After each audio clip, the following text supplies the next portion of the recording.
বুখারী শরীফের ৩৪৯ নম্বর হাদিস।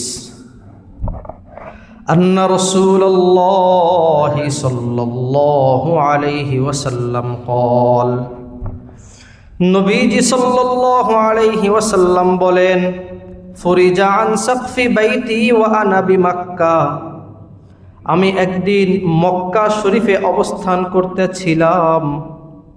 হঠাৎ রাত্রে দেখি আমার মাথার উপর থেকে ছাদকে ছিদ্র করা হইতেছে। নবীজি বলেন, ফানাজালা জিবরিল, ওই ছাদ ফাঁকা করে সেইখান দিয়ে জিবরিল আমিন আমার ঘরে প্রবেশ করতেছে। ফাফরাজা সদরি, জিবরিল আমিন ঘরের মধ্যে প্রবেশ করলেন। ঘরের মধ্যে প্রবেশ করে নবীজি বলেন, আমার বুকটাকে ফিরে ফেললেন, আমার বক্ষটাকে বিদীর্ণ করে ফেললেন। তুম্মা গসালাহু বিমাই জমজম, নবীজি বলেন, অতঃপর আমার বুকের মধ্যে যা কিছু ছিল জিবরিল আমিন জমজমের পানি দ্বারা সব কিছু ধুয়ে দিলেন।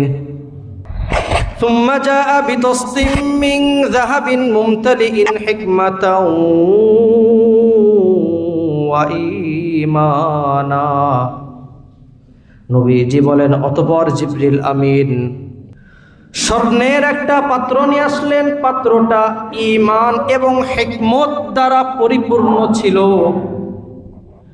নবীজি সাল্লাল্লাহু আলাইহি ওয়াসাল্লাম বলেন, ফাআফরাগাহু ফি সদরি, ওই ঈমান এবং হিকমতটা জিবরিল আমিন আমার বুকের মধ্যে ঢুকায়া দিল। ফাআফরাগাহু ফি সদরি সুম্মা আতবাকাহু, জিবরিল আমিন ঈমান এবং হিকমতটা আমার বুকের মধ্যে ঢুকায়া দিয়া আমার বুকটাকে আগের মতো স্বাভাবিক অবস্থা করে দিল।